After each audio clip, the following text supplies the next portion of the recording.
India to Canada जाने वाले student है तो आज मैं आपको कुछ ऐसी फ्लाइट्स के बारे में बताने वाला हूं जिनको आपको आज ही अवॉइड करना चाहिए। एंड सबसे जो इम्पोर्टेंट पार्ट है, सबसे सस्ती फ्लाइट टिकट कहाँ मिलने वाली है, सभी चीजें बताऊंगा। इसके लिए हमारे वीडियो को पूरा जरूर देखिएगा। सबसे पहले मैं आपको अपना एक्सपीरियंस ही बता देता हूँ। जो मेरा एक्सपीरियंस था इंडिया टू कनाडा वो बहुत अच्छा था, लेकिन जब मैं कनाडा से इंडिया आ रहा था मेरा एक्सपीरियंस बहुत खराब था।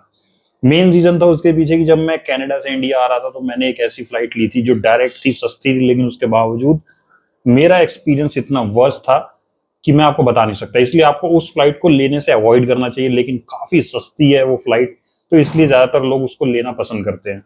इसमें सबसे इंपॉर्टेंट पार्ट है कि जब भी आप फ्लाइट की टिकट सर्च करते हैं तो ये देखना कि आपको एयरलाइंस कौन सी ले रहे हैं। अगर आपकी कनेक्टिंग फ्लाइट भी है, एयरलाइंस अच्छी है, तो आपका एक्सपीरियंस बहुत अच्छा होने वाला है। अगर आप डायरेक्ट फ्लाइट ले रहे हैं लेकिन एयरलाइंस खराब है ना, तो मैं सच बता रहा हूँ एक्सपीरियंस बहुत वर्स्ट होता है।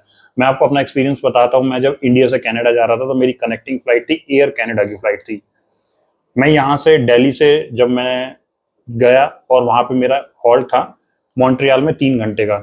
एयर कनाडा की मैंने फ्लाइट ली थी, बहुत अच्छी फ्लाइट थी, बहुत अच्छी फ्लाइट थी। और उसके बाद जब मॉन्ट्रियल में थे तो मॉन्ट्रियल से एक फ्लाइट उनकी वैंकूवर जा रही थी जो डोमेस्टिक फ्लाइट थी, और एक फ्लाइट उनकी डोमेस्टिक टोरंटो जा रही थी। लेकिन मेरा जो है वैंकूवर लास्ट स्टॉप था, तो मेरा जो है मॉन्ट्रियल से वैंकूवर वाली फ्लाइट थी। लेकिन एक्सपीरियंस बहुत अच्छा था, फैसिलिटीज आपको बहुत अच्छी मिलती है, and the most important part, food बहुत अच्छा है एयर कनाडा का। तो अगर आप स्टूडेंट है और अगर आप कनेक्टिंग फ्लाइट से आपको जो है कोई प्रॉब्लम नहीं है, तो आपको जरूर एयर कनाडा लेनी चाहिए। अगर आप कनाडा जा रहे हैं, चाहे आप टोरंटो जा रहे हैं, वैंकूवर जा रहे हैं, मॉन्ट्रियल जा रहे हैं, कहीं भी जा रहे हैं, लेकिन आपको एयर कनाडा ही प्रेफर करनी चाहिए। जब मैं वापस आ रहा था, लेकिन ये एक्सपीरियंस मेरी लाइफ का सबसे वर्स्ट एक्सपीरियंस था, बिकॉज जब मैं वापस आ रहा था तो मैंने एयर कनाडा की फ्लाइट की जगह मैंने एयर इंडिया की फ्लाइट ले ली थी, क्योंकि वो बहुत चीप भी थी। 96,000 के आसपास मेरे को डायरेक्ट फ्लाइट मिल गई थी, लेकिन बहुत वर्स्ट एक्सपीरियंस आता, सीरियसली बता रहा हूँ, बहुत वर्स्ट एक्सपीरियंस था मेरा।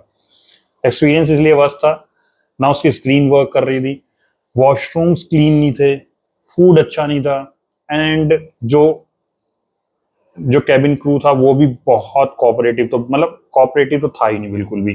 ना उसमें आपको अलार्म बटन दिया गया था जहां से आप एयर होस्टेज को बुला सकते हैं, कुछ भी नहीं था उस फ्लाइट में। ये तो रहा कि दो फ्लाइट्स को मैंने मतलब एयरलाइंस को कंपेयर कर दिया कि आपको एयर कनाडा लेनी चाहिए या एयर इंडिया। लेकिन मेरी एडवाइस यही है कि अगर आप डायरेक्ट फ्लाइट सर्च कर रहे हैं, मतलब India to Canada direct flight या Canada to India direct flight, क्योंकि आमतौर पर देखा जाता है कि स्टूडेंट्स के साथ ये प्रॉब्लम होती है कि उनको समझ नहीं आता है।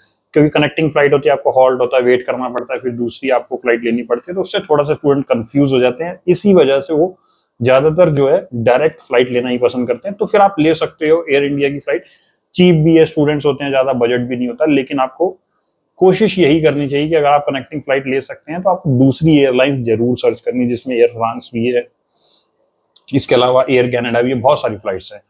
तो ये तो रहा मेरा एक्सपीरियंस। अब मैं बात करता हूँ कि आप सस्ती फ्लाइट टिकट कहाँ से ले सकते हैं। आमतौर पर देखा जाता है कि जब भी आप फ्लाइट टिकट लेने वाले होते हैं तो आप क्या करते हैं कि किसी एजेंट के पास जाते हैं। आपको ये करने की बिल्कुल जरूरत नहीं है। बहुत सारी साइट्स हैं जिसमें आपको कैशबैक एंड डिस्काउंट ऑफर्स मिलते हैं। मैंने जब टिकट बुक कराई थी, मैंने पेटीएम से कराई थी, बहुत सिंपल तरीके से टिकट बुक कराई थी। पेटीएम की ऐप ओपन करेंगे, यहीं पर ही आपको फ्लाइट टिकट बुकिंग का ऑप्शन दिखता है, उसमें जाएंगे आप, दो आपको स्टॉप्स डालने होते हैं, जिसमें आप ऊपर डालेंगे दिल्ली एंड नीचे डालेंगे वैंकूवर, टोरंटो या मॉन्ट्रियल या जहां भी आप जा रहे हैं।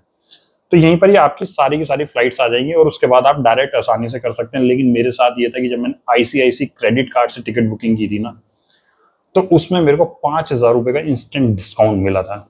जो जब मैंने किसी एजेंट से पूछा था तो उसने मेरे को इतने की टिकट बताई थी, शायद 1,000 रुपए महंगी थी, लेकिन वो इंस्टेंट डिस्काउंट का ऑफर नहीं था। जब मैंने उसको बताया कि इंस्टेंट डिस्काउंट मिल रहा है, अगर आप ये डिस्काउंट देंगे तो मैं आपसे टिकट बुक करा लूंगा, तो इस वजह से वो नाराज भी मेरे से काफी ज्यादा हुए थे। उनका कहना था कि बहुत ज्यादा मैंने मेहनत करी, मैंने सब चीजें आपको समझाई, कितने आप बैगेज ले जा सकते हैं, कितना आप क्या करा सकते हैं, तो ये आपने ठीक नहीं किया। तो थोड़ा सा वो नाराज भी हो गए थे। लेकिन मैं आपको पर्सनल एडवाइस दे रहा हूँ, कहीं एजेंट पे मत जाइए। पढ़े लिखे आजकल सब कनाडा, अगर कोई स्टूडेंट जा रहा है या आप खुद भी जा रहे हैं तो बहुत आसान होता है टिकट का प्रोसेस, इसमें ज्यादा आपको परेशान नहीं होना है।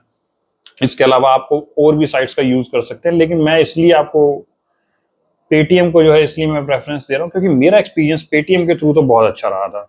अगर मैं अपना एक्सपीरियंस आपके साथ शेयर करूं, क्योंकि मुझे ऐसी कोई प्रॉब्लम नहीं हुई थी पेटीएम से। तो ऐसे में कहा जा सकता है कि हाँ, आप पेटीएम को जो है जरूर अपना ऑप्शन रख सकते हैं।